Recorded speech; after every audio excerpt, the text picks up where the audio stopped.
Merci, Madame la Présidente. Je vais interroger le ministre sur la question de la santé publique et des diminutions de budget concernant les personnels qui œuvrent au sein des anciennes agences de santé publique. J'ai devant moi la lettre envoyée par Mme Patricia Gauthier, la PDG de l'Agence de Montréal, à ses responsables de santé publique, dans laquelle elle annonce que devra être finalisée et mise en œuvre avec les nouveaux dirigeants des nouvelles structures au cours de l'année 15-16, la coupure globale. Et là, on a le tableau de toutes les régions. Donc, cette coupure de 23 700 000 $ sur un budget total d'à peu près 60, donc une coupure de 30 %. Est-ce que le ministre peut nous expliquer pourquoi ce poste de dépenses de son ministère subit la plus forte coupure de l'ensemble des postes de dépenses? Pourquoi est-ce que c'est la santé publique qui est coupée aussi fortement? Monsieur le ministre de la Santé. Madame la Présidente, je vais quand même faire le lien avec, puisqu'elle a fait le lien avec son collègue, là, et je vais compléter ma réponse de tantôt, là. C'est tout écrit dans le budget, là. La députée de Taillon, il y a un instant, là, ne lit pas les choses et qualifie les choses qui ne sont pas telles qu'elles sont écrites. Pour la satisfaire, je rajouterai que du 150 millions de pertinence qui est écrit tel quel dans le budget, il y a aussi un montant de 35 millions de dollars qui est le fruit d'achats regroupés qui permet d'avoir des meilleurs prix. C'est écrit, ça aussi, dans le budget. Dans l'exercice actuel là, qui se passe de l'opposition officielle, on déforme la réalité. Les gens le voient là, à la télévision. Je n'ai pas besoin de le répéter, je vais arrêter là. Ils le voient. Maintenant, c'est la même chose pour la question du député de Rosemont. Ça a été dit et redit, Madame la Présidente, et je vais le redire. C'est 23 millions de dollars qui ont été coupés dans le secteur administratif et dans l'organisation administrative du secteur de la santé publique. Mais les services de santé publique n'ont pas une coupure de 30 %. Lorsqu'on ramène la chose sur l'ensemble, c'est une fraction de la chose. Alors, le député de Rosemont choisit de faire en sorte qu'on prenne le 23 millions et qu'on le mette sur un autre dénominateur. C'est son choix. Mais il n'y a pas, dans les faits, dans le budget, une coupure de 30 % des services professionnels, on va les qualifier comme ça, de santé publique. Il est vrai que dans la partie administrative, il y a cette coupure-là. Et là, je pense qu'on va probablement prendre les 10 dernières minutes, non, même pas, il n'en reste pas tant que ça, à discuter du numérateur et du dénominateur. Alors, Monsieur le député de Rosemont. Je vais juste revenir brièvement sur la discussion précédente entre le ministre et ma collègue. Le ministre dit qu'il y a une réduction des sommes qu'on va investir dans la santé publique face à une population dont le nombre augmente, qui a davantage de vieillissement, et pourtant on va réussir à réduire les coûts par des choix de pertinence. Alors, c'est une tâche colossale, et on serait très heureux de savoir, tout simplement, ce que demandait ma collègue, quels seront les choix judicieux de pertinence qui permettront de faire ce tour de force. Mais bon, on reviendra au moment des crédits. Mais moi, je vous lis, le ministre dit toujours, c'est des structures, c'est juste des structures. Il y a 60 personnes à Montréal qui sont mis à la porte à la santé publique. C'est des gens qui faisaient rien, finalement, et étaient sur des fichiers Excel, puis il n'y avait pas d'impact sur la vaccination, sur la prévention des MTS, la prévention du tabagisme ou de l'obésité. Mais pourtant, la présidente de l'agence, elle dit, par exemple, dans sa ventilation de la coupure, puis elle utilise le chiffre de 23 millions, elle dit 35 %, le tiers de ça, de la diminution budgétaire servira à optimiser les activités régionales liées à la promotion de la santé et à la prévention. Alors, ben là, c'est pas, elle n'a pas dit 35 % vont servir à avoir 35 % de cadres de moins. C'est 35 % de moins pour les activités régionales liées à la promotion de la santé et de la prévention. Elle dit 35 % de la diminution servira à l'optimisation de l'organisation et la dispensation des services de santé publique. Le ministre essaie de nous faire croire que si on a 60 personnes de moins, ça va être aussi bien pour l'organisation de la vaccination, l'organisation de la santé publique. C'est ce qu'il dit aujourd'hui.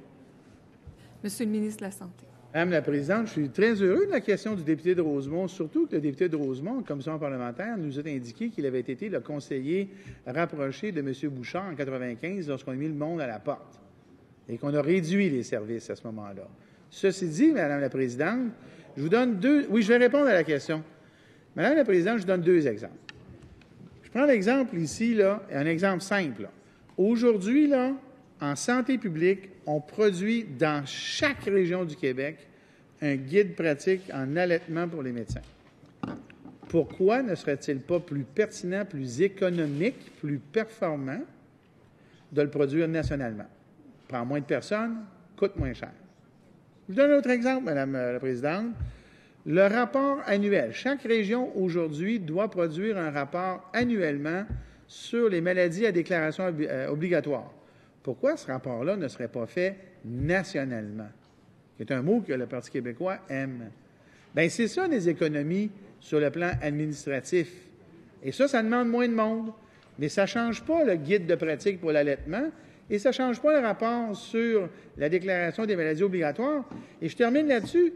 Le député de Rosemont, Madame la Présidente, s'est interrogé, et ça, j'en suis subjugué, s'est interrogé sur la pertinence de faire une évaluation de la pertinence des actes. Alors là, je suis étonné, là, mais je comprends quand même maintenant comment ça s'est passé en 1995. Monsieur le député de Rosemont. Je vais encore corriger le ministre parce que sur son historique, il y a des blancs. Personne n'a été mis à la porte. C'était des prises de retraite volontaires. Alors, les mises à la porte, c'est vous, Monsieur le ministre. C'est vous, Monsieur le ministre. Vous vous trompez un petit peu.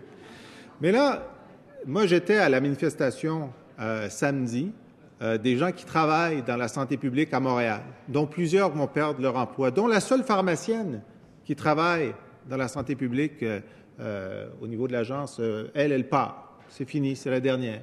Des gens qui travaillent sur exactement la question qu'ils posent. Pourquoi ne pas faire une évaluation nationale? Bien, les gens vivent dans la nation, je suis d'accord avec vous, mais ils vivent dans les régions. Et la situation, les déterminants de la santé publique à Montréal et dans l'est de Montréal ne sont pas les mêmes que ceux de Montérégie ou de Laurentides. Il y a des variations importantes. Il y a des grosses variations, d'ailleurs, entre Westmount et Hochelaga-Maisonneuve. Des grosses. C'est pour ça que c'est fait régionalement, pour que les plans régionaux soient adaptés aux besoins de la population.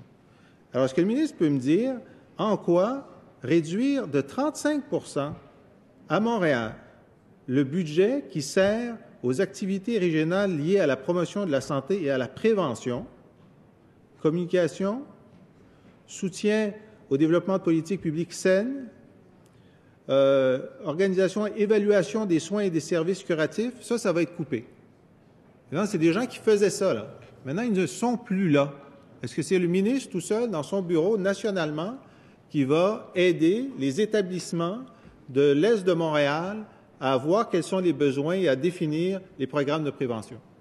Monsieur le ministre de la Santé.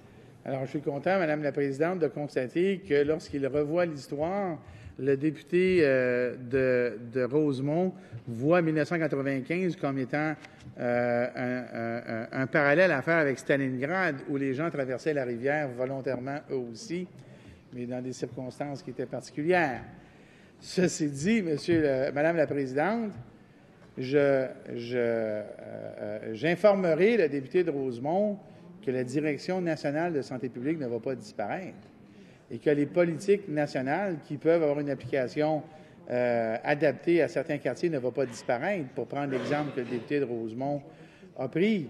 Mais ça ne signifie pas qu'on ne puisse pas faire des aménagements administratifs pour aller chercher les économies que l'on veut obtenir, tout en préservant les décisions de santé publique qui doivent se prendre au Québec et qui seront adaptées malgré tout aux différents territoires concernés en fonction de leurs caractéristiques. Le député de Rosemont fait une opposition de deux choses qui ne s'opposent pas. Je comprends son point, mais je ne suis pas d'accord avec lui. Monsieur le député de Rosemont, il vous reste 1 minute 30 secondes. En terminant, à supposer que ce soit réaliste de dire qu'on va mettre 60 personnes à Montréal l'endroit où il y a le plus de pauvreté, le plus de déterminants de la pauvreté, et qui était chargé de planifier la prévention à Montréal. Et supposant de dire que ces gens-là ne servaient à rien, et que donc on prend pour eux là, à peu près la moitié de la somme qui est coupée, si le ministre est d'accord avec le reste de la planète qu'il faut plus de prévention pour avoir moins de curatifs, pourquoi n'a-t-il pas pris cette somme-là pour la laisser dans la santé publique, mais dans des endroits où il pense qu'ils sont plus efficaces pour la prévention? Monsieur le ministre, en 40 secondes. En 15 secondes, Madame la Présidente, je pense que pour agir sur le déterminant le plus important qui est celui de la pauvreté, je pense qu'on devrait avoir des finances publiques saines, une économie forte, et c'est ça, c'est par ce chemin-là qu'on va régler ça aussi, Madame la Présidente. D'hier, qui ont de la rougeole parce qu'il n'y a pas eu suffisamment de vaccination. On va attendre le déficit zéro. On va leur dire ça. On va leur dire avec un déficit de 7 milliards.